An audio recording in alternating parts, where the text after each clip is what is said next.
Allô?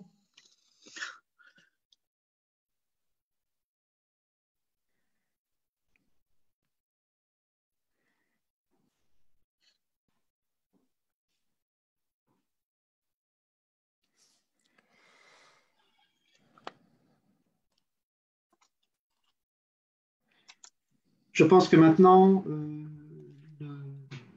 la conférence est retransmise en live sur Facebook et que les participants à la première session sont tous là. Oui. Encore une petite vérification pour être sûr que le direct est bien épinglé, oui, sur la page de l'ICA.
Oui, je pense qu'on peut commencer.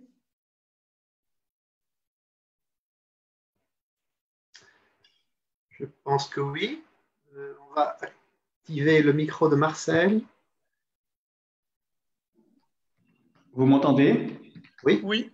Ça marche, merci. Et Karim au CSA belge? Oui.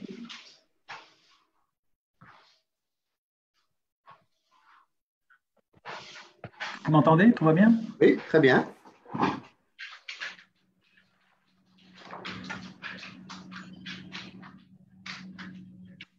Ok, alors on commence.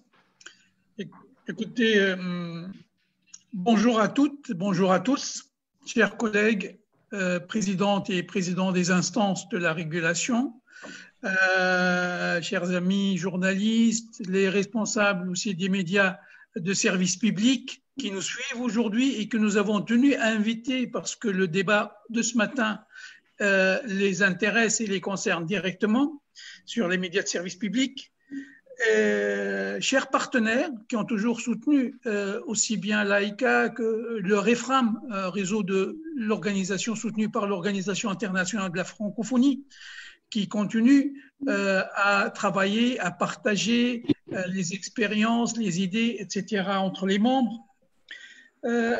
Aujourd'hui, on se réunit dans le cadre de cette visioconférence.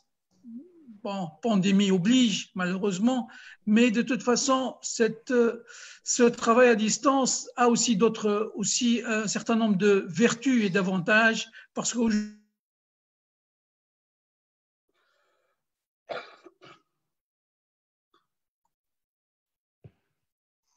Excusez-moi, Karim, Nourri, votre micro est coupé pour l'instant, depuis environ 10 secondes. Le micro de M. Lagy est coupé.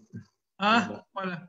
Je disais que malheureusement, on se retrouve à distance. On aurait aimé que ce soit en présentiel, mais aussi, il y a quand même des vertus à ces technologies qui nous permettent justement d'être suivis d'un peu partout et d'avoir un nombre qu'aucune salle ici ne peut contenir. Hein. On peut avoir des centaines de personnes, etc., qui nous suivent.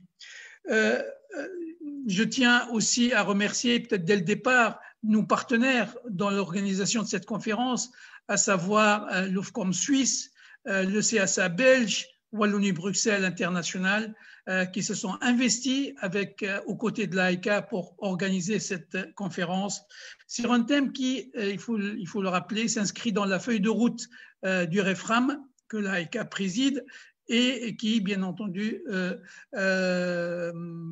obéit ou répond à un certain nombre de préoccupations dans nos différents pays par rapport à la mission, au rôle des médias de service public. Comment les soutenir, comment essayer ou aider à ce que ces médias de service puissent répondre au mieux aux aspirations du public pour une information de qualité, pour des prestations de qualité, etc., etc.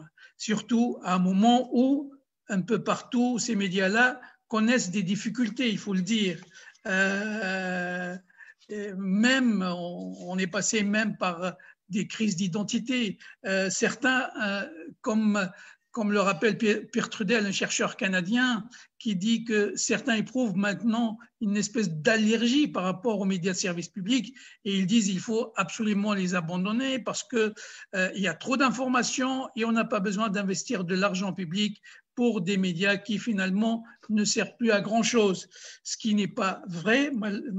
Et est-ce que les médias de service public doivent prouver tous les jours qu'ils ont un rôle spécifique et qu'ils sont les seuls à pouvoir présenter et apporter pour l'implantation d'une culture démocratique citoyenne, pour une information de qualité, donc une mission que les médias privés ne peuvent pas s'en acquitter.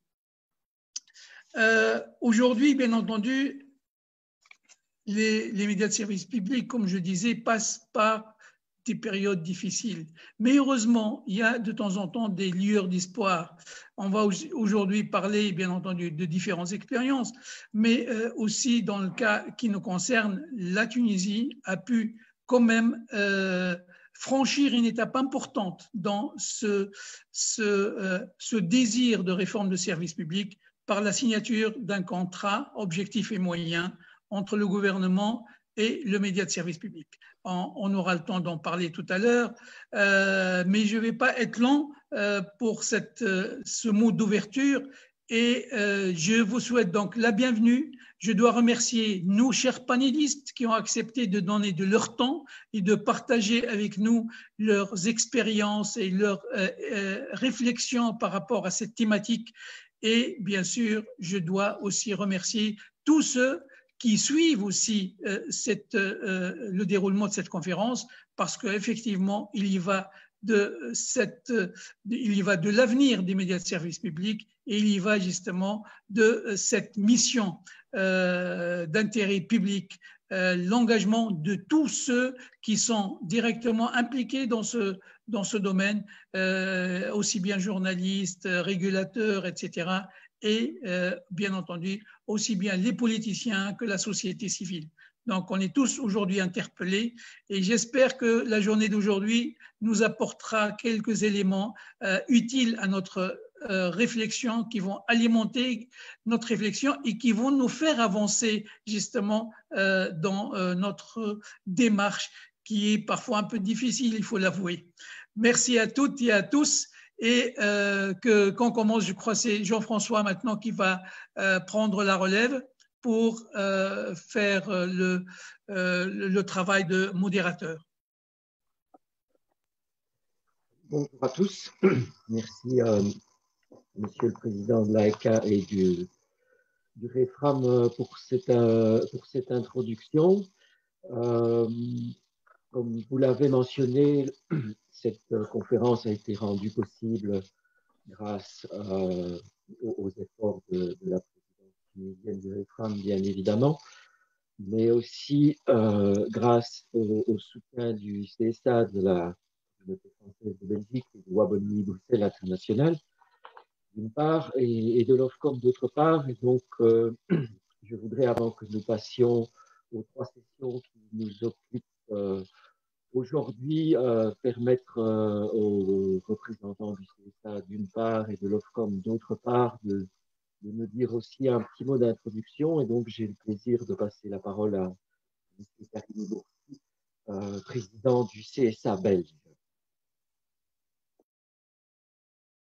Bonjour, bonjour à toutes, bonjour à tous, chers collègues, chers confrères. Évidemment, tout d'abord, saluer et remercier Nouri Lajmi, président en exercice du REFRAM, pour cette initiative avec mes collègues de l'OFCOM en Suisse. Et évidemment, comme vous l'avez dit, Jean-François Furnémont, remercier bien sûr la communauté française de Belgique à travers Wallonie-Bruxelles International. Donc, je suis vraiment ravi de pouvoir dire quelques mots d'introduction aujourd'hui.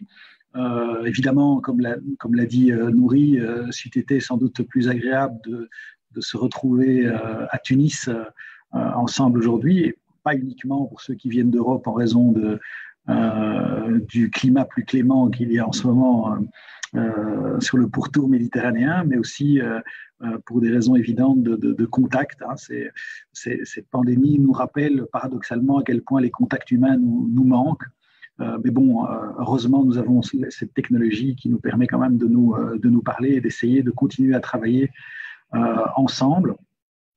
Donc, évidemment, nous sommes ravis de participer à cette réflexion aujourd'hui, et Paul-Éric Mosseret du CSA entrera dans les détails tout à l'heure.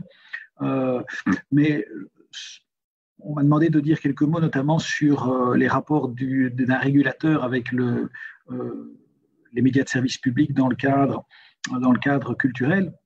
Et je voudrais peut-être souligner, dans le cadre de la pandémie que nous connaissons aujourd'hui, le rôle essentiel que les médias de service public jouent, non seulement dans le cadre de l'information qu'ils fournissent, une information vérifiée, une information qui donne la part à la science, qui explique à nos concitoyens les enjeux de la situation actuelle, mais aussi ces médias de service public qui doivent être le vecteur d'un secteur culturel qui est très impacté par la pandémie actuelle, avec toute une série d'institutions culturelles qui sont fermées, avec des tournages qui sont pour certains à l'arrêt dans certains pays, avec des difficultés pour de nombreux artistes. Et donc, les médias de service public ont cette capacité, je dirais cette obligation de soutenir un secteur culturel qui est très touché par la crise actuelle. Et donc, c'est clair que ce rôle qu'ils assument dans nos pays, d'être le vecteur, d'être les supporters du monde culturel local, est évidemment quelque chose qui doit être renforcé dans les circonstances actuelles. Je dirais que les services publics entretiennent avec les régulateurs une relation étroite, évidemment, puisque les régulateurs sont chargés du contrôle des engagements qui sont pris ou qui sont négociés entre les médias de service public d'une part et les autorités publiques d'autre part, les gouvernements. Et donc cette relation est évidemment une relation de contrôle, mais aussi, je dirais, une relation de partenariat, parce que les régulateurs sont eux-mêmes des services publics. Et dans la vision que nous avons, nous, au CSA, ça reste des partenaires, c'est-à-dire que nous réfléchissons ensemble à ce que devrait ou doit être un média de service public. Aujourd'hui même, là, quand je vous aurai quitté, au CSA, nous recevons l'administrateur général de la RTBF, Jean-Paul Philippot, dans le cadre de son audition annuelle devant le régulateur. Et ce sera encore un moment d'échange sur toute une série de questions relatives aux missions de service public et relatives à l'action de la RTBF au cours de l'année passée. Donc, ces échanges vont au-delà, évidemment, de la simple régulation, c'est-à-dire de la vérification des objectifs et des réalisations du service public conformément à un contrat de gestion qui a été passé avec les autorités publiques.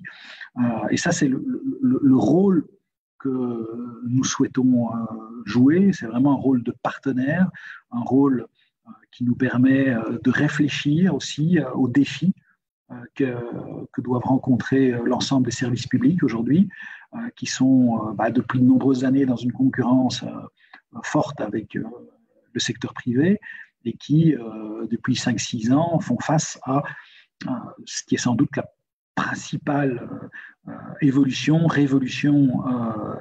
technologique que nous connaissons, l'apparition des plateformes, et qui vient perturber tout un écosystème et qui renforce bien sûr la concurrence au niveau des ressources, au niveau des talents, au niveau de l'attention du public, bien sûr. Rappelle toujours ce qu'avait dit il y a quelque temps le patron de Netflix. Il avait dit mon seul concurrent, c'est le sommeil.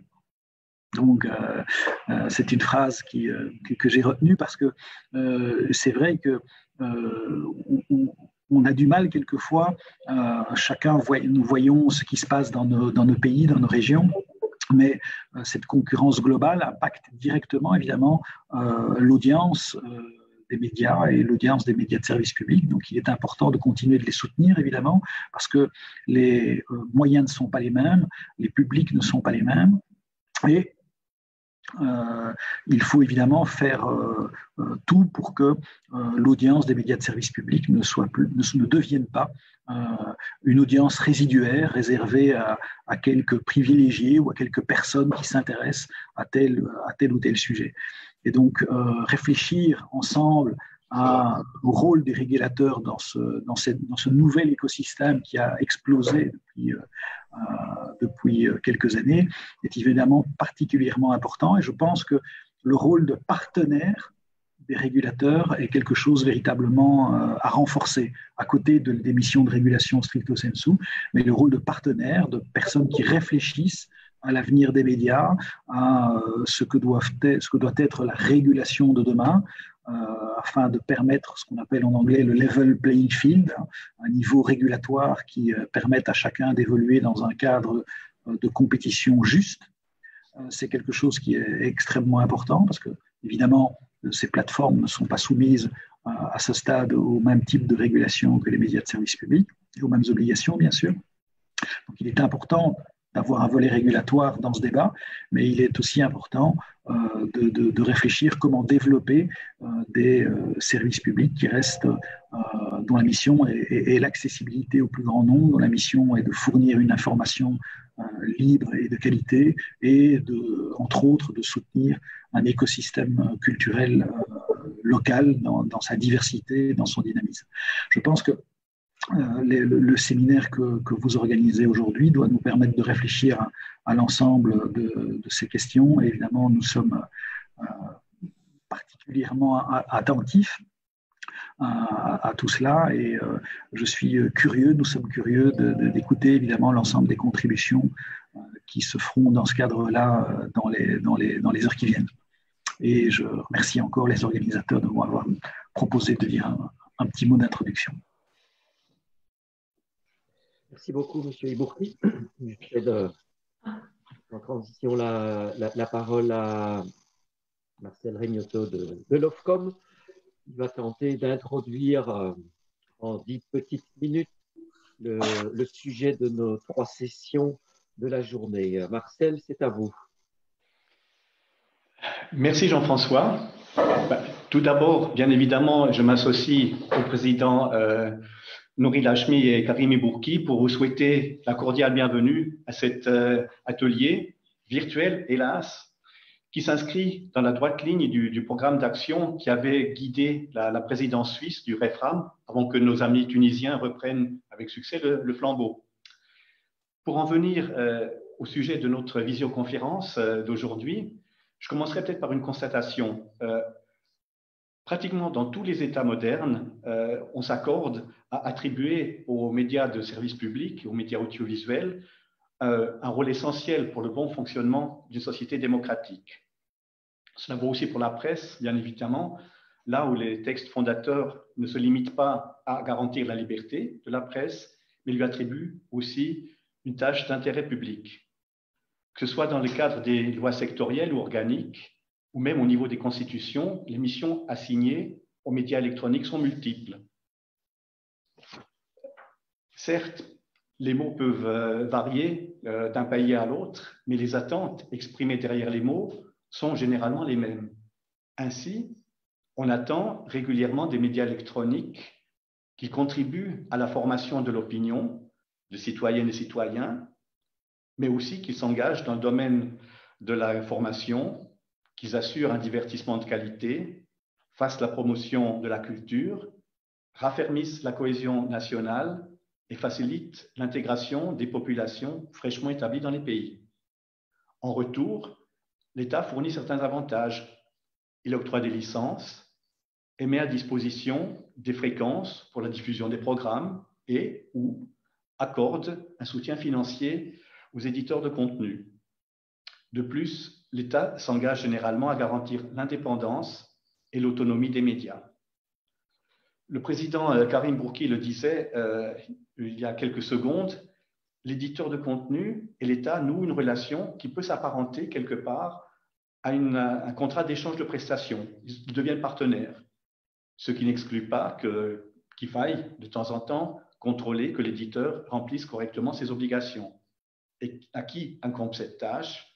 En général, aux autorités indépendantes de régulation. En septembre 2019, lors de la dernière conférence des présidents du REFRAM, qui s'était tenue en présentiel, à l'époque encore à Tunis, dans Béni, un jeune chercheur, M. Ndiaye, avait présenté les résultats de l'étude qu'il avait effectuée avec son collègue M. Rirangar pour compte de l'OFCOM. Les deux chercheurs s'étaient appliqués à récolter des données dans nos différents pays sur les deux sujets qui nous intéressent aujourd'hui, à savoir la définition du mandat de service public et les moyens de mesurer le degré d'accomplissement de ces mandats.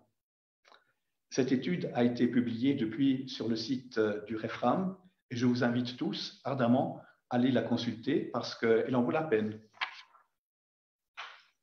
Le constat des chercheurs était clair. Pratiquement toutes les autorités de régulation surveillent étroitement l'impartialité de l'information. En revanche, seules quelques autorités évaluent les autres tâches qui incombent aux médias de service public, à savoir leur devoir d'action dans le domaine de la culture, de la formation, de la cohésion nationale et du divertissement. Et c'est justement à cette partie orpheline du mandat de prestation de service public que nous voulons nous consacrer aujourd'hui. La confiance de la population dans les médias de service public ne repose pas uniquement sur la crédibilité de leur information. Elle repose aussi sur la qualité de leur offre culturelle. Il vaut donc la peine de se pencher sur ce côté pas si obscur que ça du mandat de service public. Bien sûr, l'exercice est délicat. Le travail journalistique répond à des critères déontologiques reconnus, consolidés, développés au fil des années. En revanche, il est moins aisé d'évaluer un mandat culturel.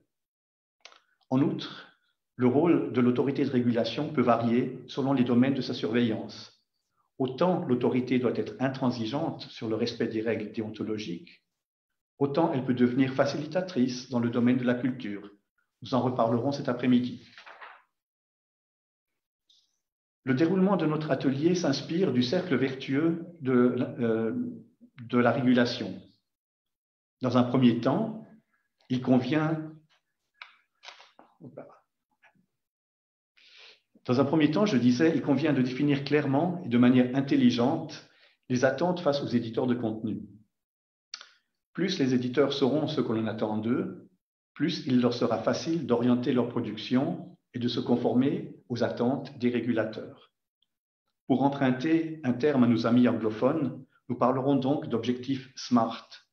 SMART voulant dire spécifique, mesurable, ambitieux mais réaliste et temporellement défini. En un mot, SMART. La première session sera consacrée à cette étape primordiale de la régulation. Dans un deuxième temps, il faut bien vérifier que les engagements pris par les éditeurs de contenu soient bel et bien tenus. Mais comment s'y prendre? Que mesurer? Les éléments qui déterminent la production journalistique, ou bien l'objet fini, donc le programme, et à qui se fier? Aux scientifiques, ou alors au public à qui le programme est destiné? Ces questions feront l'objet de la deuxième session. Et pour clore notre atelier, nous nous pencherons sur l'exemple de nos amis belges.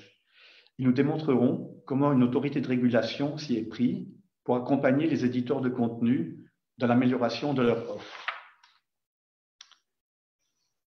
Bien sûr, il serait facile de consacrer un atelier entier à chacun de ces 3 éléments du cercle vertueux de la régulation que je viens de décrire. Et pourtant, nous ne ferons qu'effleurer chacun des composants. Le but est d'éveiller votre curiosité et d'initier des discussions qui peut-être pourront déclencher des envies d'essayer de nouvelles démarches, de lancer de nouveaux projets. Je vous invite donc à vous laisser tenter par les interventions de nos experts et vous souhaite dès à présent un agréable atelier. Et sur ces bonnes paroles, je redonne le flambeau à Jean-François Furnemont pour l'animation de la première séance. Merci.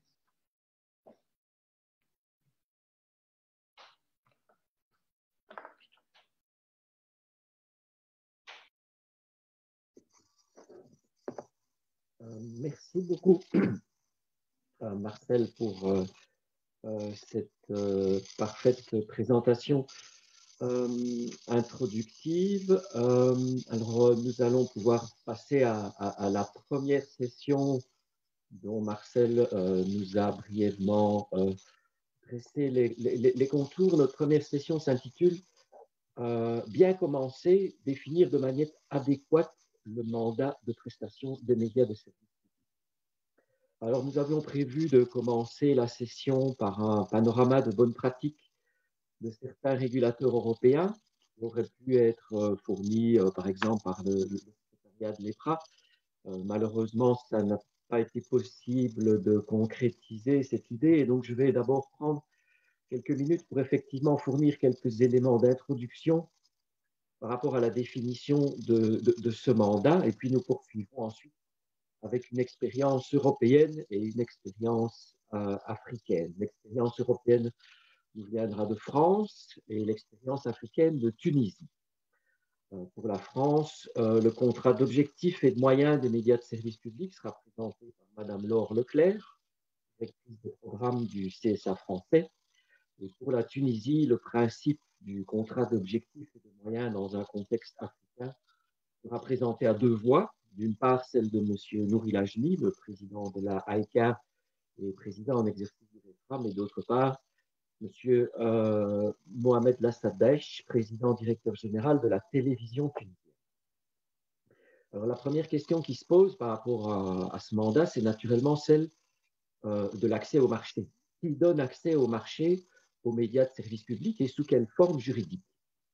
Un rapport réalisé pour l'Observatoire européen de l'audiovisuel sur les systèmes d'autorisation et les systèmes associés, que j'ai eu l'honneur de coordonner, a conduit à la conclusion que l'accès au marché des éditeurs de services de médias audiovisuels était assuré selon 4 principaux systèmes et 10 catégories qui peuvent être définies de la manière suivante.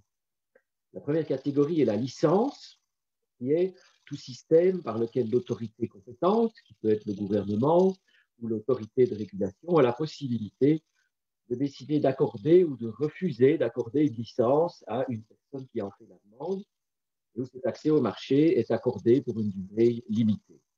Il y a 4 catégories dans ce système de licence, qu'on appelle généralement les concours de beauté, les appels d'offres, les enchères, la licence individuelle et une alternative qui est la licence formelle. La deuxième catégorie est la déclaration, ou appelée aussi notification, qui est un système par lequel l'autorité compétente n'a pas la possibilité de refuser l'accès au marché à la personne qui en fait la demande, tant qu'un certain nombre de critères formels de base sont remplis.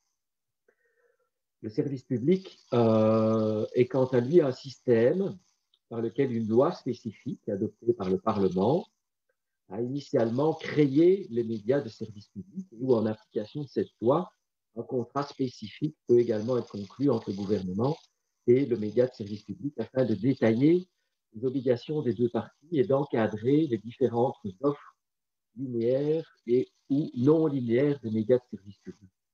Il y a là aussi 4 catégories qui composent ce système. D'une part, la loi.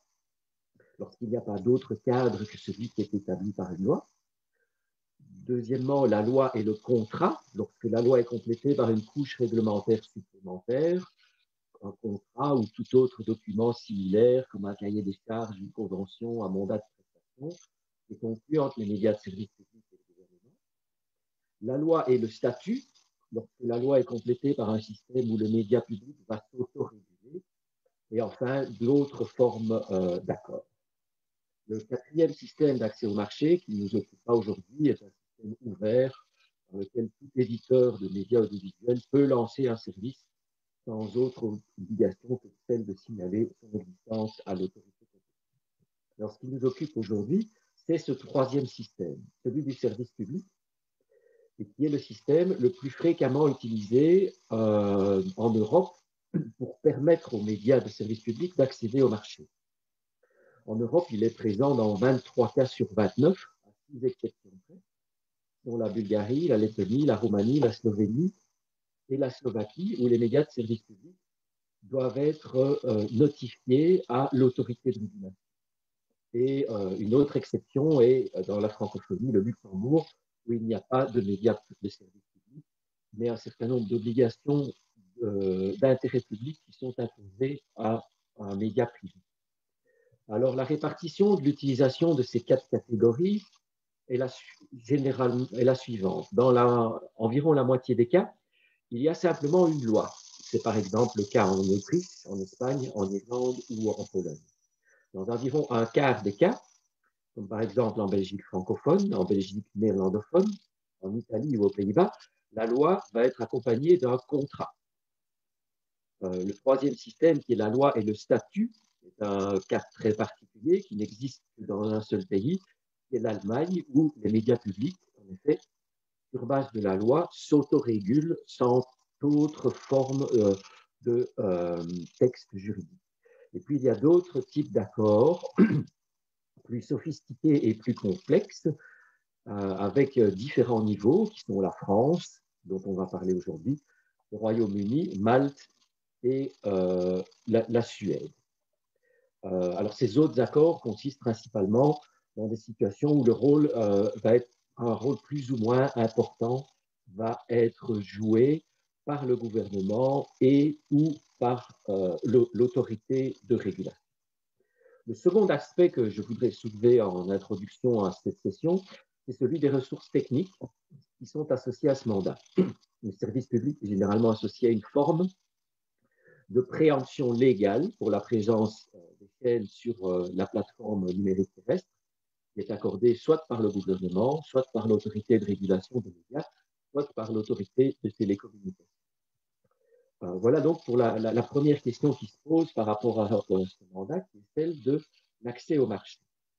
La seconde question qui se pose, c'est le contenu de ce mandat que vont devoir produire les éditeurs publics qui se voient attribuer l'autorisation de diffuser 2, 3, 4 chaînes de télévision, 5, 6, 7 radios, de proposer tel ou tel type de service de vidéo à la demande. C'est aujourd'hui une question fondamentale parce qu'elle a une influence jusqu'à l'existence ou la survie même de certains médias publics. De nos jours, on voit bien que ces médias sont de plus en plus souvent remis en question, parfois quant à l'étendue de leur mandat de prestation, comme c'est le cas pour l'instant en France, avec les débats relatifs à la fermeture de 2 chaînes de télévision, France 4 et France O, et parfois même quant à l'opportunité de leur existence, comme ça a été le cas il y a 2 ans en Suisse, lors de la votation No Bilac relative à la suppression de la redevance. L'initiative a été rejetée par les électeurs. Alors, dans un contexte marqué par la défiance à l'égard des médias de service public, la question du contrôle de l'accompagnement du mandat de prestation prend évidemment une acuité particulière dans la mesure où son effectivité et ses résultats peuvent avoir une influence considérable sur la légitimité de ces médias publics et dès lors sur les débats relatifs au futur du service public. Et c'est là qu'interviennent nos panélistes. Et pour examiner cette question, j'ai le plaisir de céder la parole en premier lieu à Madame Laure Leclerc, qui est directrice des programmes du CSA français. Madame Leclerc, la parole est à vous. Merci, bonjour. Bonjour à toutes et tous. Est-ce que vous m'entendez bien ou est-ce qu'il faut que je mette mon casque? On vous entend parfaitement, Madame Leclerc. Très bien. Merci beaucoup. Donc le sujet est vaste. Quelques mots en introduction. La question évidemment de la régulation des secteurs publics, elle est en France ancienne. On sait très bien qu'en 1982, quand la première autorité de régulation a été créée, c'était la Haute Autorité. C'était notamment pour confier à cette autorité le pouvoir de nomination des présidents de l'audiovisuel public et donc, d'une certaine façon, de couper le cordon entre l'État, qui est l'actionnaire et donc qui a une forme de tutelle, et les sociétés publiques. Alors, je n'aborderai pas du tout aujourd'hui ici la question délicate qui a agité en France jusque récemment de la nomination des présidents de l'audiovisuel public. C'est une question, on savait qu'il y avait un projet de loi pour confier ça au conseil d'administration et le retirer au CSA, donc ce n'est pas le sujet aujourd'hui, mais je voulais quand même aborder cette question, le mentionner. Je n'aborderai pas non plus, mais ça pourra faire l'objet d'une autre intervention, peut-être un jour à Tunis, sur nos moyens de vérifier les contrats d'objectifs et de moyens qui seront au cœur de mon intervention, puisqu'au CSA, nous avons des bases de données très développées qui nous permettent de vérifier les temps de parole politique, le nombre d'émissions culturelles, le respect des quotas. Donc, c'est un suivi que nous effectuons avec des moyens, j'aurai peut-être un jour le plaisir de vous présenter, qui sont des moyens très poussés et qui ne se fondent pas donc uniquement sur le déclaratif des chaînes, mais qui font l'objet d'une véritable expertise autonome du Conseil. Et donc, j'en viens au début de ma présentation pour vous présenter. Je remercie Anissa Salih-Gemili, mon assistante, qui va m'aider dans la présentation en faisant dérouler les slides. Donc, Anissa, on commence par le premier. Sur le cadre juridique, un mot bref. Est-ce que vous le voyez, la première slide? Est-ce que vous la voyez toutes et tous? Non, il faudrait étendre la fenêtre, Anissa. La fenêtre, parce que pour l'instant, nous voyons les fichiers dans le dossier.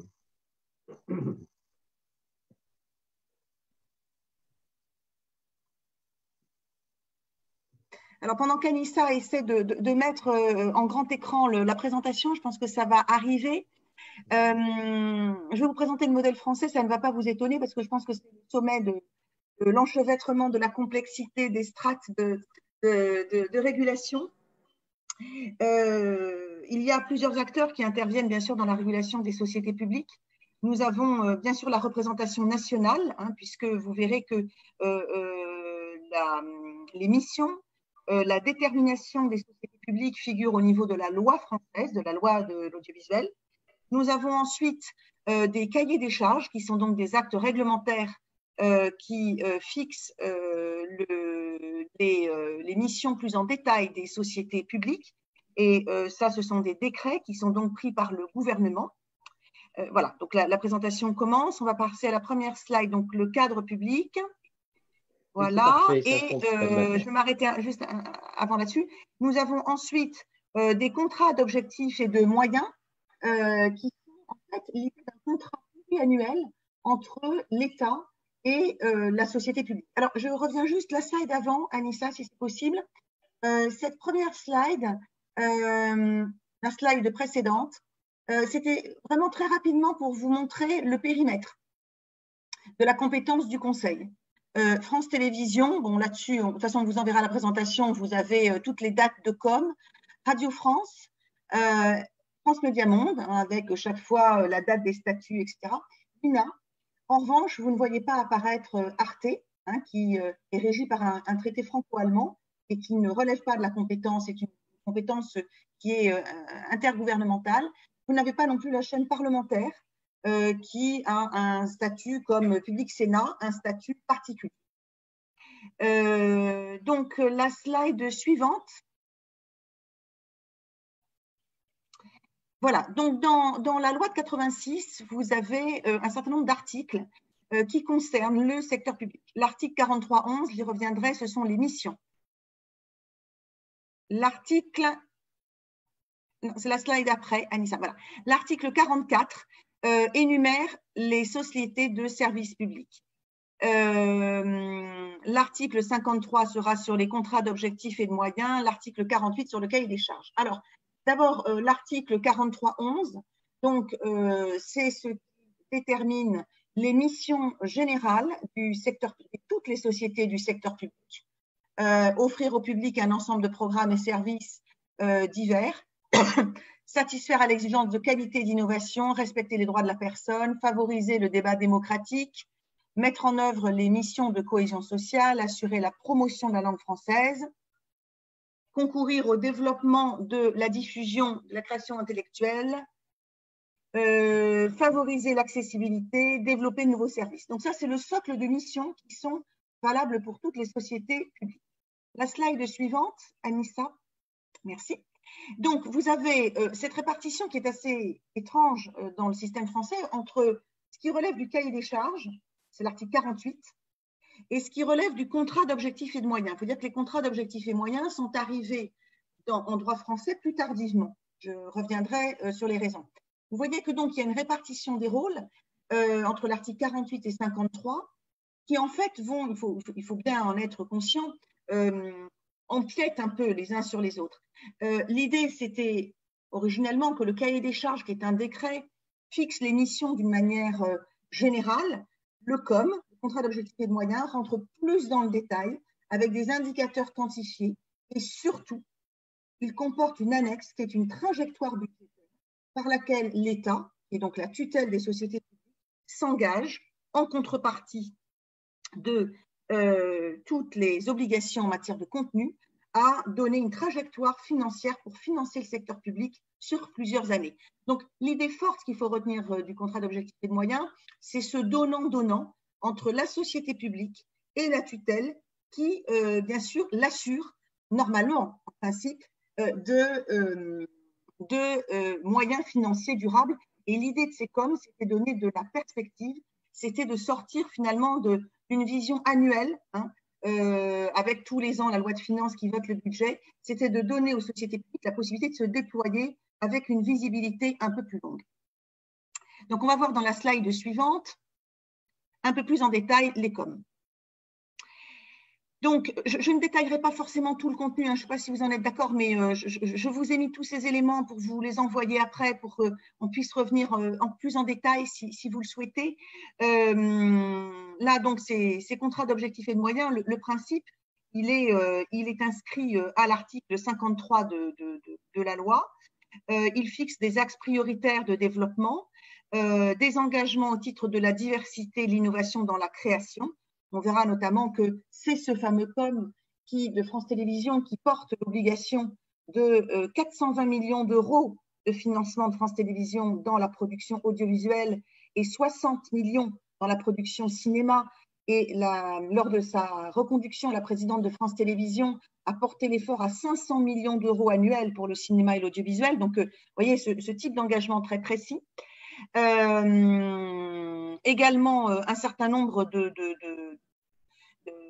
d'objectifs sur les ressources prioritaires qui doivent être identifiées. Voilà, donc ça c'est l'énumération des grands axes. On va passer à la slide suivante. Comment se passe le processus d'établissement des COM? Et on va y être très prochainement, il va y avoir de nouveaux COM qui vont être décidés, le CSA va être saisi fin décembre là-dessus. Donc, avant leur signature, les contrats d'objectifs et de moyens sont transmis aux commissions de l'Assemblée nationale et au CSA pour avis. Donc, le CSA a un pouvoir d'avis sur les contrats d'objectifs et de moyens, comme sur les cahiers des charges. On donne un avis qui n'est pas nécessairement suivi, mais on peut dire, et je vais vous donner un exemple très concret, où le CSA avait eu un rôle important il y a quelques années quand on a introduit de la publicité commerciale sur Radio France. C'était un élément très important. On avait, le président du CSA à l'époque, qui était Olivier Schramek, avait dans l'avis souhaité que France Culture et France Musique, enfin que quelques stations de public soient épargnées de publicité et que ce soit des antennes où on puisse les écouter sans publicité. L'avis du CSA avait été suivi à cette occasion et seul France Inter, Radio France France Inter, pardon, France Info et les France Bleu ont de la publicité. Donc, le CSA donne un avis. Ensuite, les contrats d'objectifs et de moyens sont adoptés. Donc, encore une fois, je me répète, mais c'est un acte qui lie France Télévisions ou Radio France, enfin la société publique, avec l'État, avec une double tutelle, le ministère de la Culture, le ministère des Finances, qui a bien sûr son mot à dire. Ces contrats ne sont pas rendus publics. Vous ne les trouverez pas de manière publique en faisant une recherche Internet. Chaque année, à l'occasion de la loi de finances, le Parlement va affecter la ressource publique, hein, c'est la fameuse loi de finances. Les sociétés publiques établissent un rapport annuel d'exécution de leur com. Excusez-moi. Ils le font en interne, hein, ils ne chargent pas une société extérieure. Ce n'est pas fait par un audit externe. Ils nous transmettent leur avis, nous faisons un rapport d'exécution sur le respect du com, on a ce pouvoir-là et on publie un avis. Les commissions des affaires culturelles de l'Assemblée nationale auditionnent les présidents de l'audiovisuel public et donc nous publions, nous, au journal officiel, l'avis sur l'exécution du com. On va passer peut-être à la slide suivante. Alors, ici, on a tenté de vous mettre en relation ce qui est commun aux trois sociétés publiques. Je mets Lina un peu de côté parce qu'elle a un rôle différent. Ce sont des objectifs du com qu'on peut considérer comme communs finalement aux sociétés publiques. Vous voyez que donc c'est l'investissement dans la création, c'est le fait d'avoir des chaînes aux identités renforcées et complémentaires.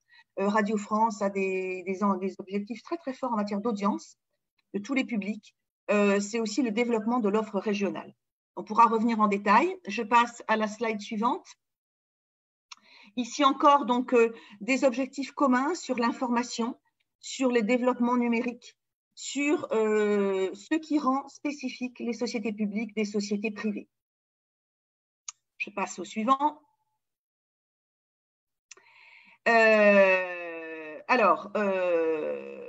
Ici encore, on vous a développé un certain nombre d'objectifs de chacun des coms en essayant de mettre en relation ce qui était finalement commun.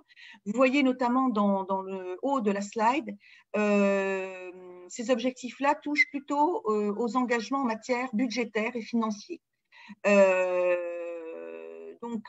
Notamment sur Radio France, vous avez un engagement fort de retour à l'équilibre budgétaire. On sait que Radio France a été confrontée à de très, très importantes difficultés liées au surcoût du chantier de la maison de Radio France.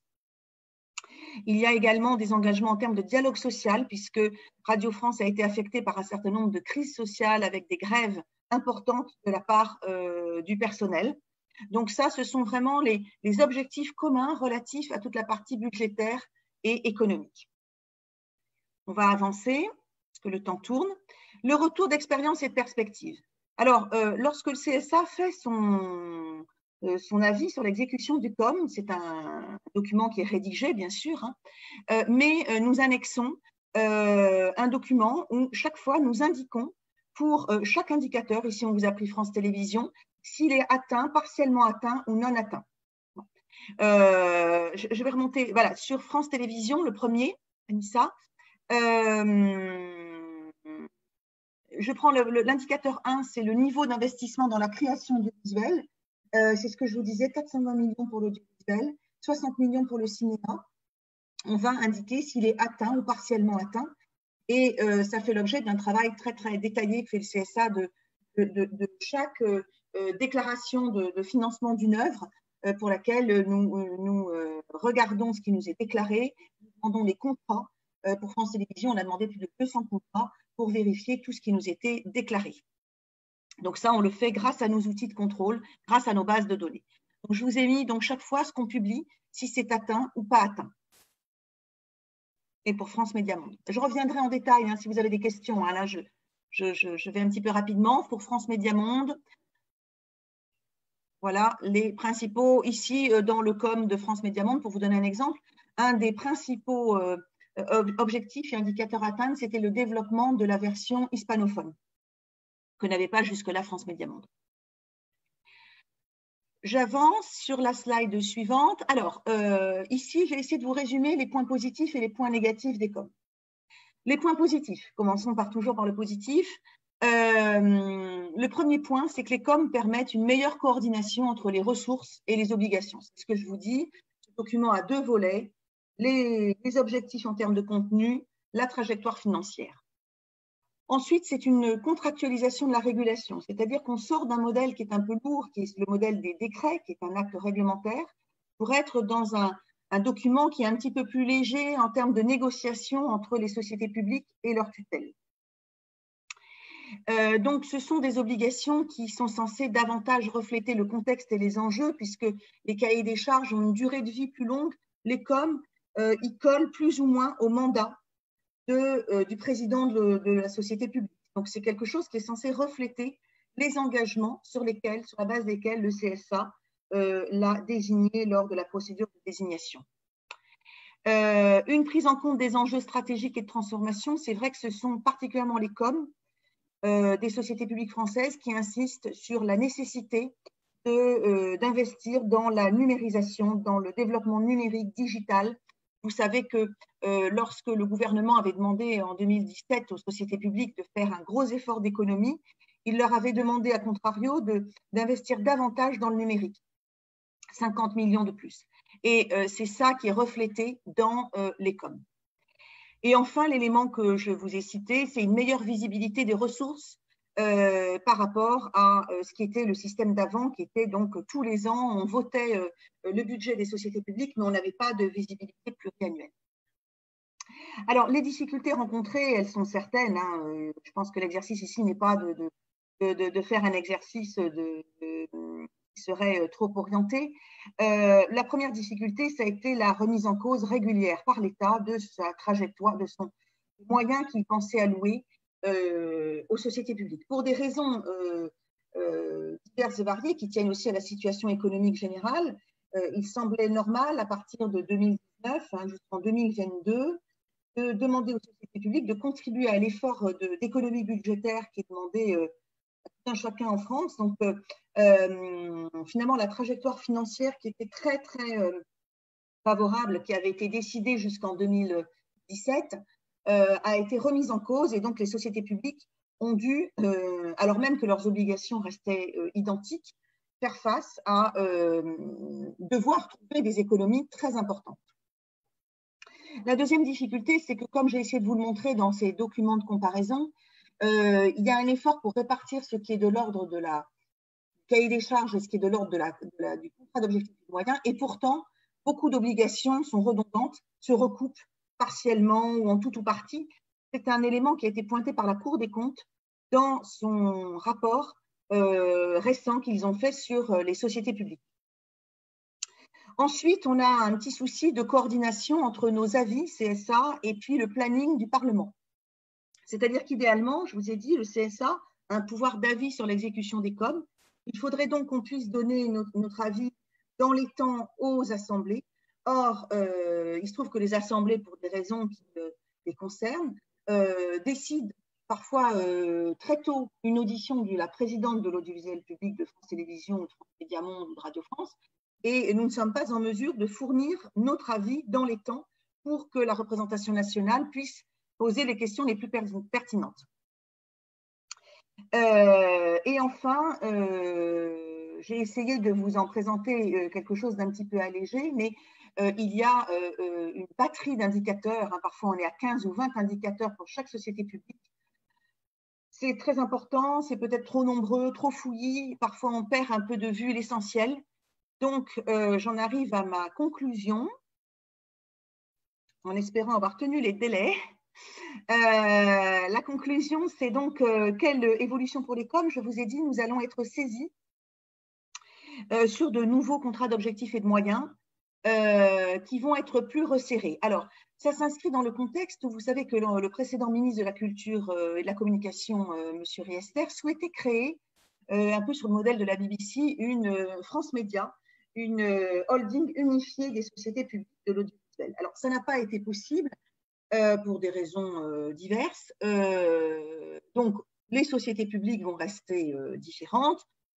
Pour le moment, c'est le CSA qui conserve le pouvoir de nomination sur les présidents. En revanche, ce qui reste de cette idée de créer des synergies, de faire travailler davantage les sociétés publiques ensemble, ce qu'elles ont été capables de faire. Je rappelle que France Info, la chaîne d'information du secteur public, a été faite par France Télévisions, avec Radio France et l'appui de France Média Monde. Mais l'idée qui demeure là, c'est d'avoir des coms qui soient resserrés, qui soient certes conclus pour chaque société publique, mais avec une partie des objectifs qui seraient des objectifs communs. Donc, il y a des objectifs qu'on retrouverait à l'identique pour France Média Monde, Radio France, France Télévisions. Notamment, on peut penser les objectifs en matière de numérique, les objectifs d'économie. Et enfin, l'État s'engagerait à confirmer sa trajectoire financière jusqu'en 2022 et à ne plus revenir dessus. Voilà donc brièvement ce que je pouvais vous dire sur la manière dont l'audiovisuel français est régulé. Donc, vous avez vu énormément de niveaux de texte, énormément d'autorités compétentes, depuis l'Assemblée nationale jusqu'au gouvernement, avec 2 ministres de tutelle et le CSA. Un système original, complexe, mais je pense qui permet de garantir un audiovisuel public de qualité.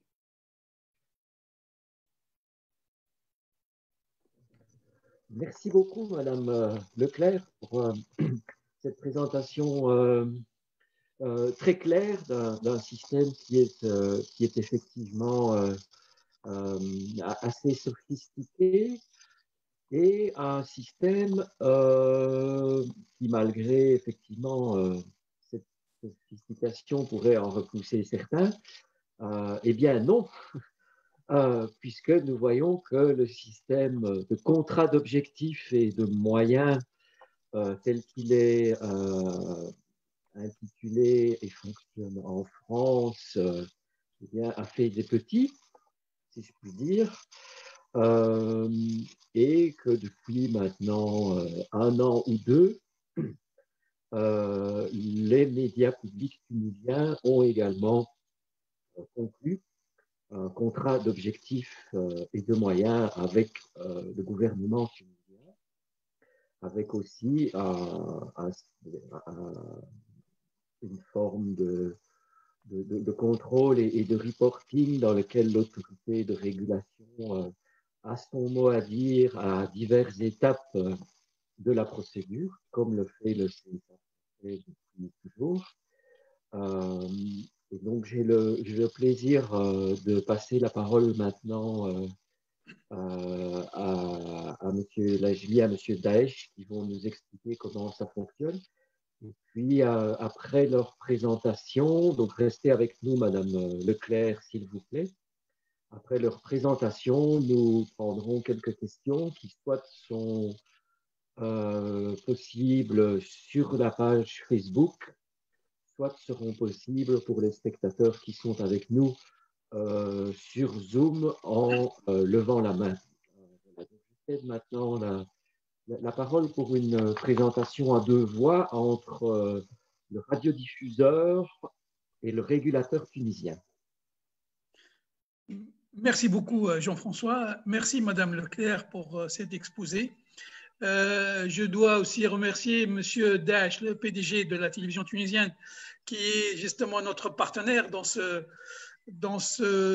disons, contrat, je dirais, commun, parce que la réussite de ce contrat dépend effectivement des deux, hein, du régulateur et bien sûr des prestataires de services, qui est en l'occurrence le média de service public. Justement, c'est une présentation à 2 voix. Moi, je vais parler plutôt d'une manière un peu plus théorique et je laisserai après la parole à M. Daesh pour présenter peut-être les grandes lignes de ce contrat qui aujourd'hui nous occupe. Souvent, je cite cette définition du Conseil mondial de radiodiffusion qui définit les médias de service public. Je cite: l'universalité, la diversité et l'indépendance constituent aujourd'hui comme hier des objectifs essentiels pour la radio-télévision de service public. Et à ces 3 premiers principes s'en ajoute un 4e, particulièrement important lorsque le diffuseur public côtoient des radios-télévisions commerciales, à savoir le principe de spécificité. Donc, il faut toujours que nous ayons justement cette définition en tête pour montrer l'importance des médias de service public en dépit de l'abondance de l'information et du nombre des médias privés, etc., des plateformes numériques et ainsi de suite. Il faut peut-être rappeler qu'en Tunisie, au lendemain de la Révolution, on a commencé la réflexion sur comment réformer le paysage médiatique en Tunisie et, en l'occurrence, les médias de service public, longtemps déconsidérés par leur proximité avec le pouvoir. D'une certaine façon, la dynamique née de la Révolution de janvier 2011 a pu jouer un rôle d'accélérateur et de catalyseur dans la réflexion engagée au niveau du modèle et du rôle des médias de service public, dont le fonctionnement était jusqu'alors en rupture avec les besoins et les attentes collectives du public et des citoyens. Depuis, il faut le reconnaître, hein, et en dépit des difficultés toujours existantes, de profondes mutations ont été constatées et, bien entendu, ce secteur commence à bouger. Un secteur qui, bien sûr, par le passé a connu beaucoup de dysfonctionnements et qui, pendant longtemps, était paralysé par le manque d'indépendance notamment et par le manque de moyens. La présentation de ce matin tend à focaliser sur les enseignements qui s'imposent face à l'expérience passée et présente de la radio-télévision publique en Tunisie et de discuter des mesures à déployer pour mettre en œuvre une véritable culture de service public et de citoyenneté. En filigrane, il sera également question du rôle essentiel des médias de service public dans le renforcement d'un système de valeurs au diapason avec les valeurs et principes inhérents au système démocratique. Mais il ne faut pas oublier, comme on peut le lire dans un récent ouvrage publié ou dans le cadre d'un collectif publié aux presses de l'Université du Québec, qui dit « La voie vers l'avenir médiatique sera certainement tracée à la fois par les artisans du service public, par les acteurs politiques responsables et par les citoyens qui s'en préoccupent. » Donc voilà, c'est un petit peu une opération qui engage un petit peu tout le monde. Et dans cette logique, il convient de rappeler ou de repenser le modèle et le fonctionnement de ces médias, de réfléchir à la façon de consolider leur indépendance et leur professionnalisme sur le long terme, afin de mieux garantir aux citoyens son droit à une information de qualité. Enfin, il conviendra également de soulever la question du rôle et de la place du régulateur des médias audiovisuels dans ce processus fait d'évolution et de changements incessants. Pour le rôle du régulateur, je rappelle très brièvement que l'instance de régulation en Tunisie est assez jeune, elle a été créée en 2013, et donc c'est un petit peu, en même temps, on apprend le métier de régulation et de régulateur, et en même temps, on essaie de corriger et d'apporter des améliorations au paysage médiatique en Tunisie, aussi bien privé que public, qu'associatif, etc. Donc, la question en Tunisie qui s'est posée effectivement depuis qu'on a commencé à travailler, c'est la question de l'indépendance des médias de service public par rapport à l'État. Et c'est une question qui doit être résolue si on veut vraiment réformer le service public et lui permettre d'accomplir sa mission dans les meilleures conditions. Donc, mais cette indépendance ne peut être vraiment incarnée ou assurée ou garantie que lorsqu'il y a un organisme quand même indépendant en charge de la régulation du secteur de la communication au sens large et qui, bien entendu, doit surveiller et contrôler la conformité de l'action des médias de service public par rapport aux missions qui lui échoient. Dans une société démocratique, le public doit avoir à sa disposition des contenus médiatiques de qualité. Cet objectif suppose la production et la diffusion de contenus pluralistes à destination d'un large public. De ce point de vue, les médias publics ont théoriquement un rôle original à jouer. Le régulateur aussi, qui peut poser les conditions à remplir pour qu'émerge un service public de communication qui en soit capable et doté de moyens ou des moyens minima nécessaires pour l'accomplissement de cette mission.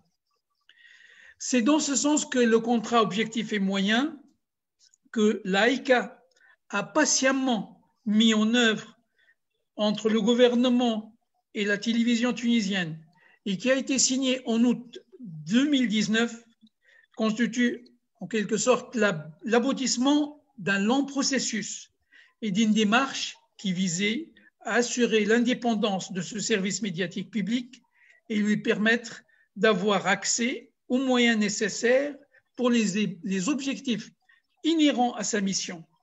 Car au-delà des grands principes à respecter, il faut des procédés pratiques pour mettre ces principes en œuvre.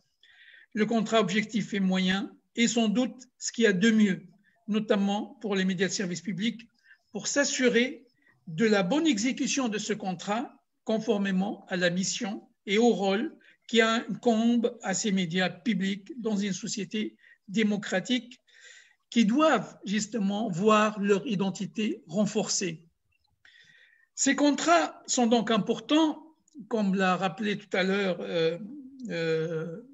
Jean-François, sont importants parce que, notamment pour les médias de service, parce que ces médias-là ont des missions particulières, des missions spécifiques et bien sûr supplémentaires à celles des médias privés en termes d'impartialité, d'indépendance, de volume de production propre, de soutien à la production nationale, de respect à la diversité culturelle et linguistique, d'information, d'éducation, d'accès à la culture, au pluralisme politique et j'en passe.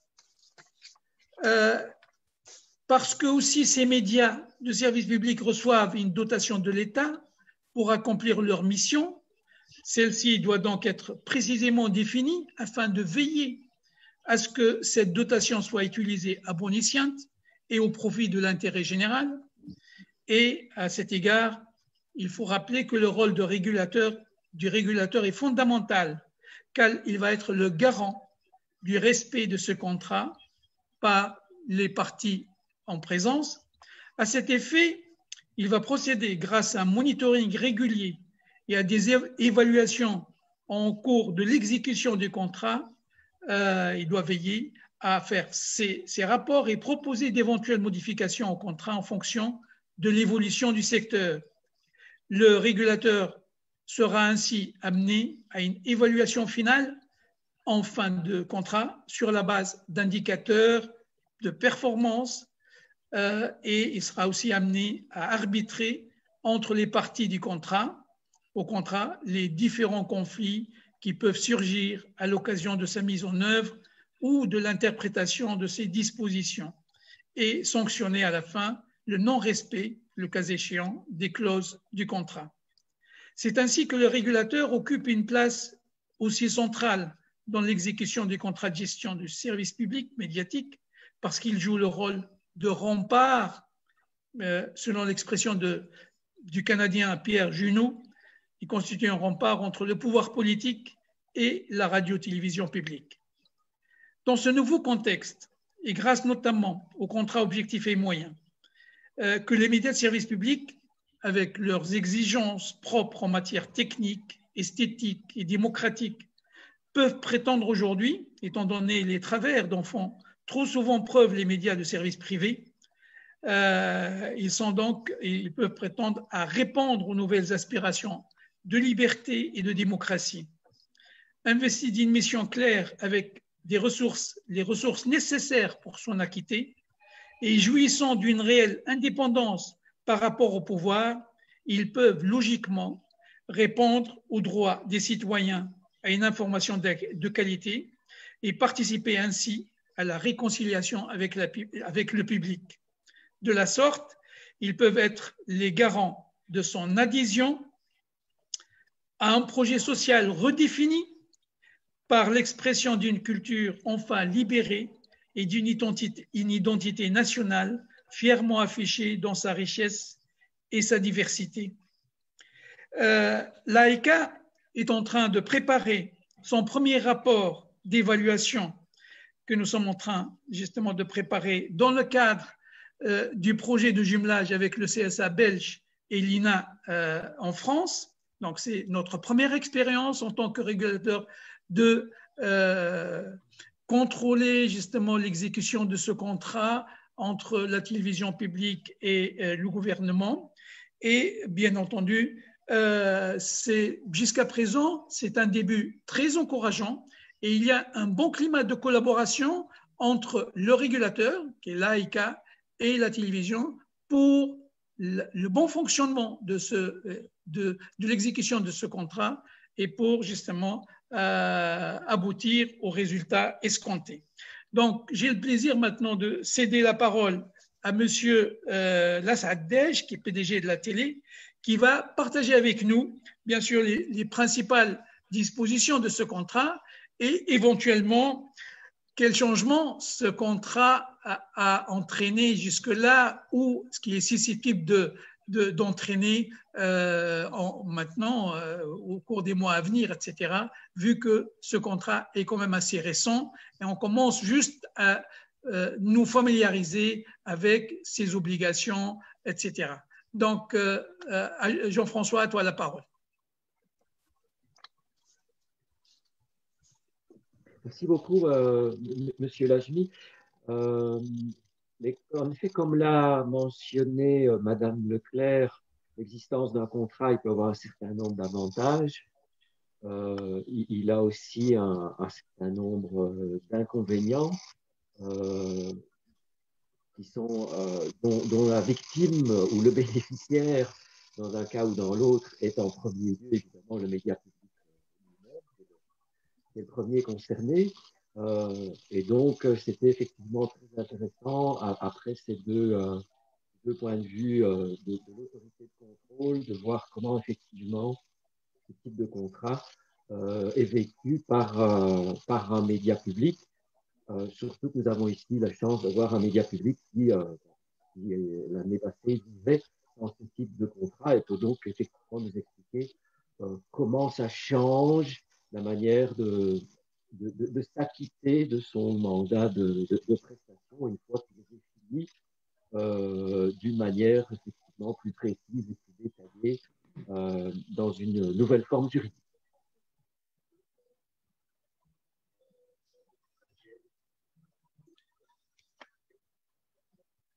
Merci, bonjour à toutes, bonjour à tous, chers amis, chers collègues. Heureux d'être avec vous ce matin et ce malgré la crise sanitaire que traverse notre pays et le monde entier. Notre rencontre aujourd'hui est la preuve de notre détermination et notre solidarité à vaincre les obstacles et trouver les moyens de communiquer. Ma participation à cette conférence a pour objet et objectif de vous présenter l'expérience tunisienne en matière d'adaptation du principe de contrat objectif et moyen à la télévision tunisienne. Mais avant de parler du contrat objectif et moyen, il faut expliquer le processus auquel le PDG de la télévision tunisienne est arrivé à ce poste. D'abord, le gouvernement propose au minimum 3 candidats à l'AECA qui les convoque à un débat direct et transmis et présenté au grand public à travers la télévision tunisienne et les réseaux sociaux. Et aussi avec la présence des différentes organisations et associations tunisiennes en tant qu'observateurs. Chaque candidat présente sa vision future de la télévision tunisienne, les principaux objectifs auxquels il doit aboutir et réaliser durant sa mission à la télévision tunisienne.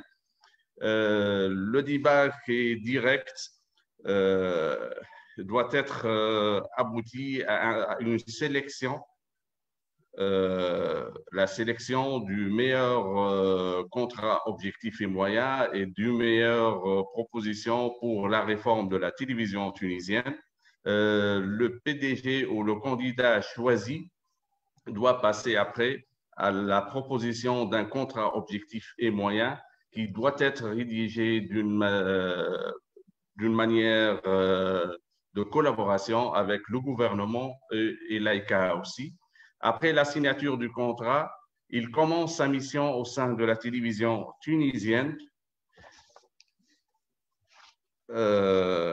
avec une mission, avec une vision stratégique, avec aussi des objectifs à atteindre. On peut parler aussi des principaux objectifs à atteindre à la télévision tunisienne déjà proposés dans ce contrat objectif et moyen. La première objectif est de mettre à niveau la télévision tunisienne en tant que média de service public compétitif et apte à réaliser sa mission. L'optimisation de la production de qualité, avoir des outils d'autorégulation, avoir une bonne gouvernance de l'établissement et aussi promouvoir l'indépendance de la télévision tunisienne et d'illuminer afin de demeurer un média de service public et coupé avec son statut d'avant le 14 janvier 2011 comme média gouvernemental. Tous ces points se sont concrétisés en des grands projets et défis que la télévision tunisienne a mis en œuvre avec l'AICA sous forme de contrats objectifs et moyens. L'AICA assure le suivi de cette initiative à travers des rencontres périodiques et tripartites entre un représentant du gouvernement, le PDG de la télévision tunisienne et les membres de l'autorité indépendante de la communication audiovisuelle. La dernière réunion, une réunion a eu lieu le 10 novembre 2020, elle est récente, pour débattre l'avancement du contrat. Les principaux chantiers qui se trouvent dans ce contrat, c'est le chantier de RH, ressources humaines, l'organisation, la rédaction, la mise à niveau et la transition numérique, la communication et la culture d'entreprise et la création d'une chaîne d'infos.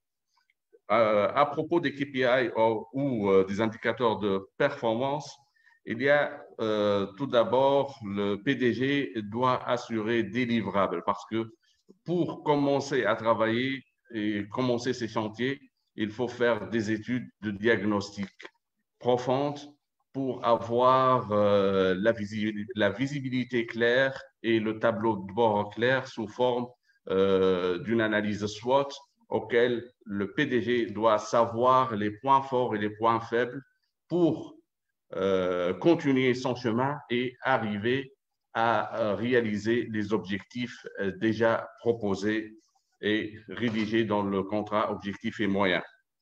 Aussi, pour les indicateurs de performance, après cette phase, il faut réaliser les objectifs à travers des moyens.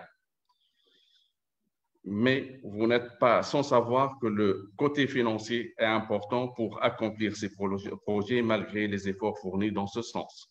L'impact des problèmes financiers nous a empêchés à finaliser certains de nos engagements et que la création telle que la création d'une chaîne info. Les études ont été faites, réalisées, mais l'avancement peut avoir quelques retards vu le financement et les engagements aussi du gouvernement à ce projet.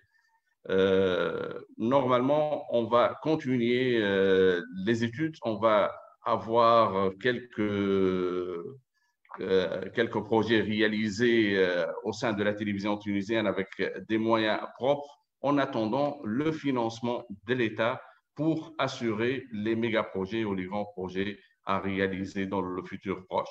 Je tiens à vous assurer que le processus de réforme est toujours en marche et que la mission n'est pas facile puisqu'il faut impliquer le personnel de la télévision tunisienne dans cette action, et ce, à travers une bonne communication au sein de l'établissement, parce que pour faire un grand changement, il faut aussi travailler sur la culture d'entreprise pour changer même des habitudes et une culture ancienne vers une culture de collaboration, de travail mutuel dans un média public qui peut résister et assurer sa mission principale envers ce public.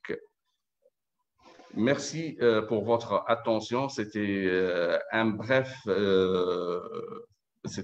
brève introduction pour parler du contrat objectif et moyen. Le contrat continue. Nous sommes dans la première année après la signature du contrat. Il y a des projets déjà réalisés. Il y a d'autres en cours. On attend 2 autres années pour finaliser les principaux objectifs déjà inclus dans ce contrat. Merci. Merci beaucoup, Monsieur le Président, pour cette présentation. Nous avons maintenant une quinzaine de minutes pour débattre des éléments qui ont été présentés par nos 3 panélistes ce matin.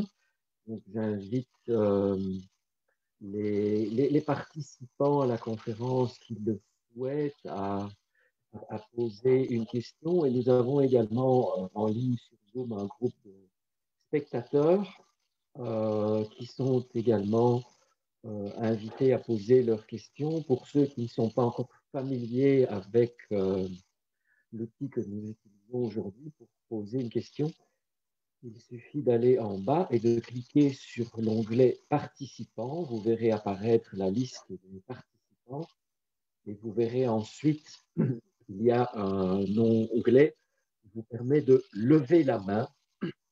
Et en levant la main, l'hôte animateur vous permettra de poser votre question. C'est le moment.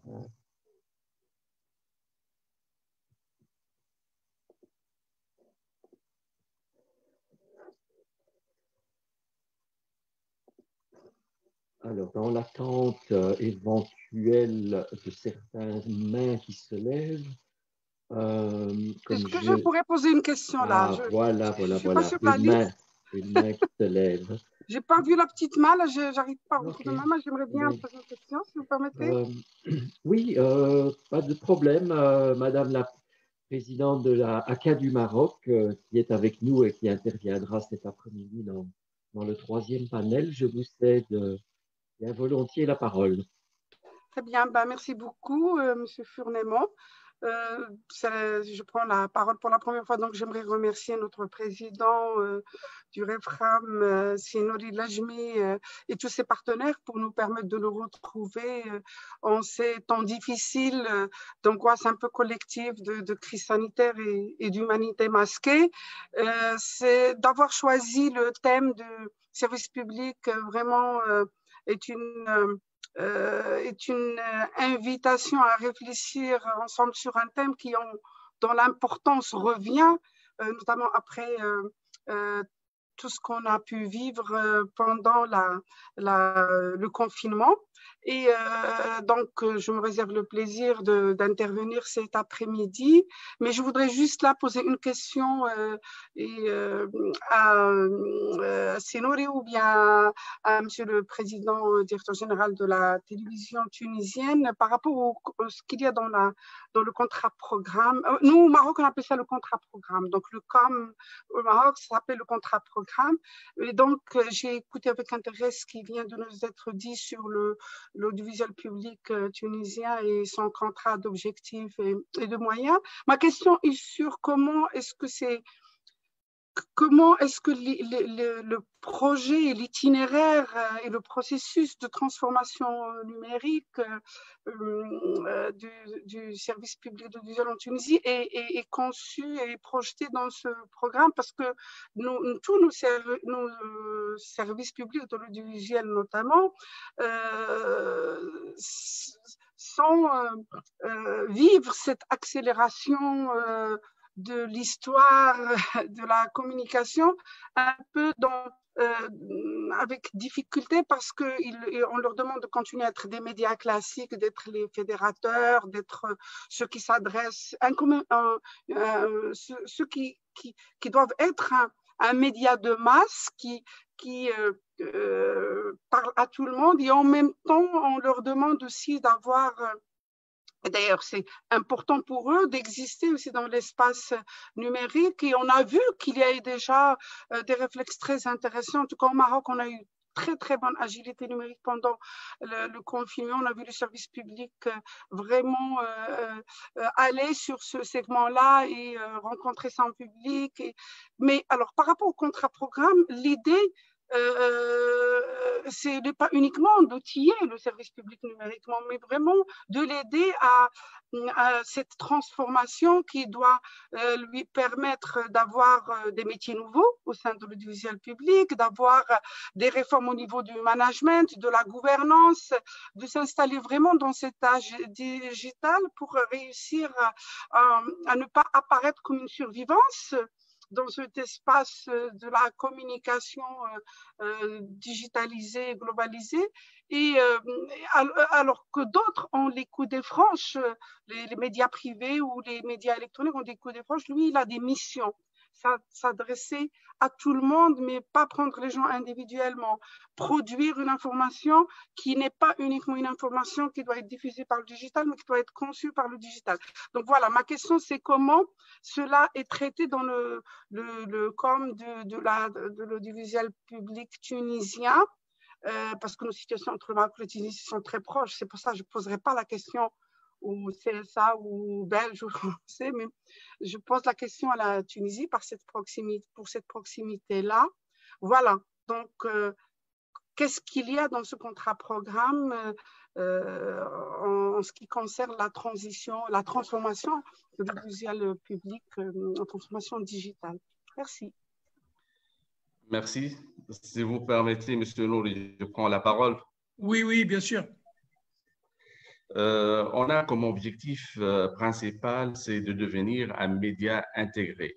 On a parlé de médias intégrés parce qu'on parle ici d'un système de diffusion et un système aussi de distribution. On ne peut pas, comme média public, perdre même 1% du public. C'est pour cette raison qu'on ne peut pas réaliser la transformation digitale maintenant, mais il faut grouper les deux systèmes, le système de diffusion et le système de distribution.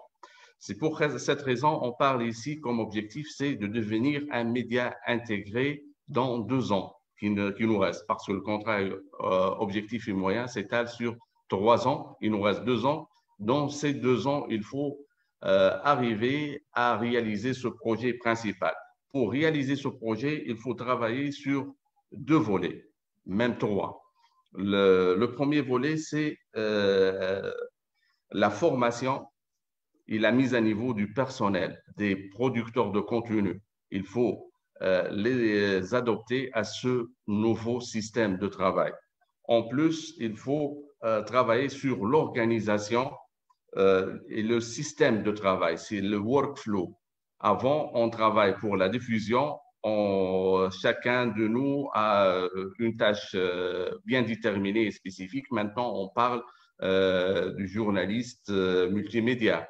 Alors, le système de travail doit changer et aussi la compétence des journalistes aussi doit développer. C'est pour cette raison qu'il faut investir dans la formation du personnel et la mise à niveau. En plus de ça, il faut aussi équiper les newsrooms intégrés pour assurer ce genre de production d'une manière facile et collaboratif et mutuel entre les producteurs de contenu. Ça, ce sont les différentes phases à travailler pour arriver à cet objectif. Et on a déjà commencé par faire le diagnostic interne et la perception de ce changement au sein de l'établissement de la télévision tunisienne pour connaître les points forts et les points faibles. Et maintenant, on a commencé les formations, mais malheureusement, le virus de Corona a un peu freiné ce processus de formation. Mais malgré ça, on peut travailler à distance, comme vous voyez maintenant, et qu'on communique ensemble. Ça, c'est la possibilité ce sont les possibilités de réaliser ce projet dans les plus brefs délais. Merci. Merci. À vous, M. Nouri.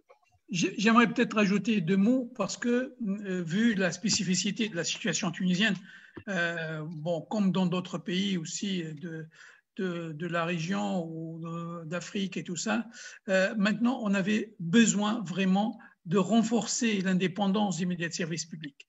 Donc, sur le double plan, éditorial et financier. Donc, c'était ce contrat objectif et moyen, c'était un moyen, je dirais presque, de pression sur le gouvernement pour reconnaître que le média de service public doit être un média ou un service indépendant. Donc, parce que pendant longtemps, le gouvernement croyait que le média de service public était le prolongement de ses services à lui, services gouvernementaux, donc, etc. Donc ça, c'était vraiment une démarche pour rompre avec cette idée-là. Et je pense qu'on est en train d'arriver à ça. Et puis, d'un autre côté, il faut assurer quand même les moyens nécessaires à ces médias, parce que souvent, en Tunisie, c'est presque, voilà, c'est presque dans le dernier de leurs soucis. C'est-à-dire que, voilà, et le PDG peut-être vous le dira, le déficit, manque d'argent pour la production, etc., etc. Donc, ce contrat avait déjà initialement pour but d'obliger un peu le gouvernement à respecter un certain nombre d'obligations ou de responsabilités vis-à-vis de ce secteur-là. Et bien sûr, ce qui va aboutir à renforcer l'identité de ce média de service public, à renforcer son rôle et bien sûr parce que ce service public a été pendant longtemps malheureusement déconsidéré, décrédibilisé, etc. Donc maintenant, c'est presque une offensive qui va, bien entendu, une offensive bon, qui, bien entendu, est faite d'amélioration sur tous les niveaux et qui, bien sûr, va permettre une meilleure gouvernance en adoptant des indicateurs clairs, etc., de performance, une évaluation, etc. C'est pour la première fois qu'on fait ça en Tunisie. Donc, ce sont les premiers pas. Bien entendu, ça se fait doucement, mais on est en train, je pense, d'avancer dans la bonne voie et je pense que les années à venir vont nous montrer combien ce contrat objectif et moyen va être utile pour améliorer et renforcer les médias de service public. J'ai terminé. Merci. Merci beaucoup pour cette réponse de nouveau à 2 voix. Alors, parmi les gens qui sont sur Zoom, je n'ai pas vu de petites mains se lever, mais je rappelle que c'est toujours possible de le faire. Par contre, nous sommes diffusés en live sur Facebook et il y a une question qui est posée par Madame Samiramis Madawi, qui est une question relative à l'adaptation des médias publics et aussi du contrat objectif et moyen,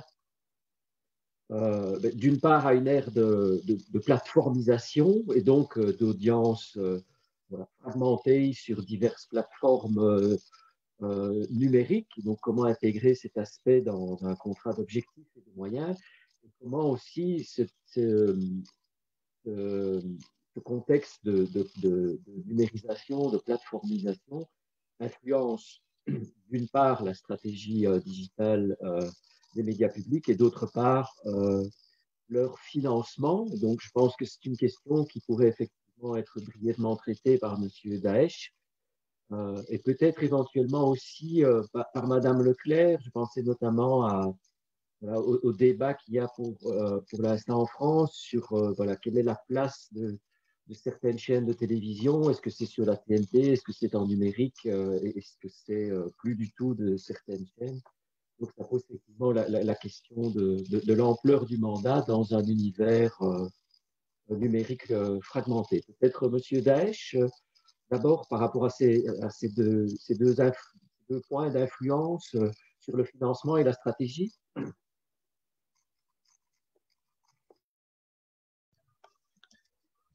Pour réaliser les objectifs cités dans la stratégie, il faut avoir un financement et avoir une vision claire et commencer dès le début à travailler sur ce chantier.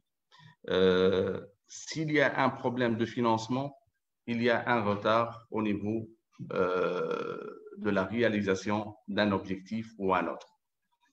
Pour les plateformes qu'elle a parlé, Madame Samira Mehdaoui, si on parle de transition numérique ou le passage d'un média classique à un média intégré, tout ça est prévu dans les objectifs, dans les sous-objectifs qu'il contient.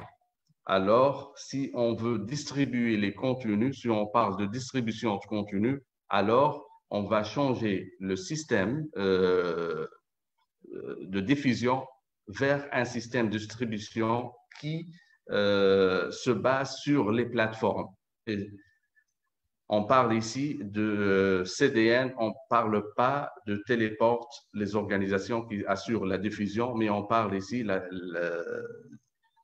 des pôles, des grands pôles qui assurent la distribution des contenus. Alors, on est obligé à travailler sur les plateformes et changer le système et le modèle de production au sein des médias publics et même les médias privés. C'est pour cette raison, si on parle de transition numérique, ça englobe tout. C'est une transformation globale au sein des médias et des médias publics pour assurer cet objectif.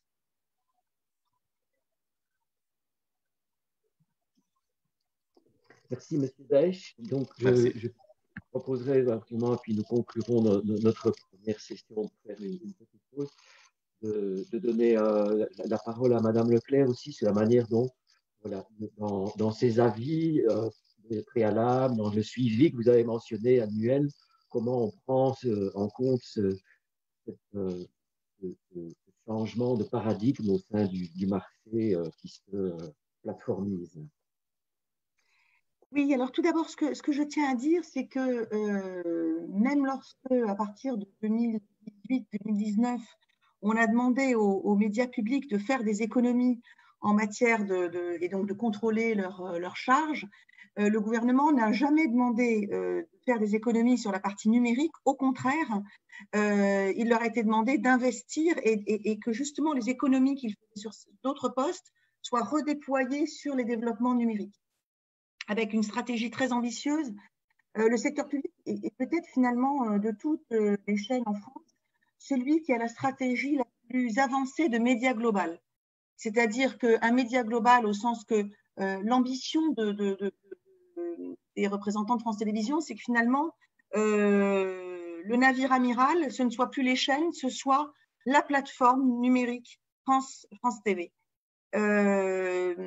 Pour ce faire, alors il y a eu des tâtonnements sur le fait de refaire l'ergonomie de leur site parce que c'était très foisonnant, un peu éparpillé. Il y avait une grande richesse de contenu, mais c'était parfois un peu éparpillé. Il y a également le développement d'une production qui est web native, c'est-à-dire qui est faite vraiment que pour le numérique. avec une volonté, c'est finalement, parce que c'est un des grands défis du secteur public, c'est de rester en lien avec le jeune public, enfin avec les publics, disons, les 15-24 ans, qui ont un peu déserté la télévision, qui vont plutôt sur les réseaux sociaux, qui vont plutôt sur des chaînes privées de divertissement. Donc, il y a un vieillissement du public des chaînes publiques. Et donc, le numérique participe parfaitement de cette reconquête des jeunes publics avec des parties du site comme Slash qui sont destinées aux jeunes adultes, avec des fictions, des documentaires qui ne sont produits que pour eux. Et puis enfin, c'est le secteur public qui a été le fer de lance d'essayer de concurrencer Netflix. Alors, y arrivera-t-on au niveau français? Je ne sais pas, mais en tout cas, de créer Salto, qui est à la fois une plateforme qui permet de suivre les chaînes en direct, mais aussi d'avoir accès à de la SVOD, hein, c'est de la télévision de rattrapage payante pour un prix modique, qui permet d'avoir une offre de qualité de contenu, et ça en fédérant tout ce que à la fois France Télévisions, mais aussi TF1, mais aussi M6 pouvaient proposer proposer leur programme en numérique. C'était compliqué parce que par ailleurs eux-mêmes ont leur site de télévision de rattrapage. Donc là, il y a un élément qui est compliqué, c'est qu'ils sont à la fois concurrents et en même temps, il faut qu'ils arrivent à s'unir pour offrir une offre en télévision de rattrapage et en vidéo payante. Voilà. Et puis, il faut aussi citer les efforts que Radio France a fait en matière numérique, notamment avec des podcasts qui sont très bien éditorialisés, qui sont très ambitieux. Avec, si vous allez sur le site de France Musique, par exemple, vous avez des radios, des web radios consacrées chaque fois à un genre musical différent, avec tous les concerts de Radio France qui sont captés et mis à disposition. Donc, je dirais que les sociétés publiques ont été vraiment même extrêmement innovantes. Elles ont consacré beaucoup de moyens. Elles sont aussi confrontées à des problèmes de ressources humaines, c'est-à-dire que il leur faut à la fois, il y a des personnels qui vont partir à la retraite, qui ne seront pas remplacés, et à contrario, il faut embaucher des gens plus jeunes qui sont en phase avec ces nouveaux métiers, capables d'éditorialiser l'offre de contenu pour en faire une offre numérique, c'est tout un métier. Et là-dessus, les sociétés publiques sont très, très, très en pointe et elles n'ont jamais sacrifié, fait d'économies sur cet aspect-là. Je ne sais pas si je réponds à la question, mais c'est vraiment un pan de leur développement qui est essentiel.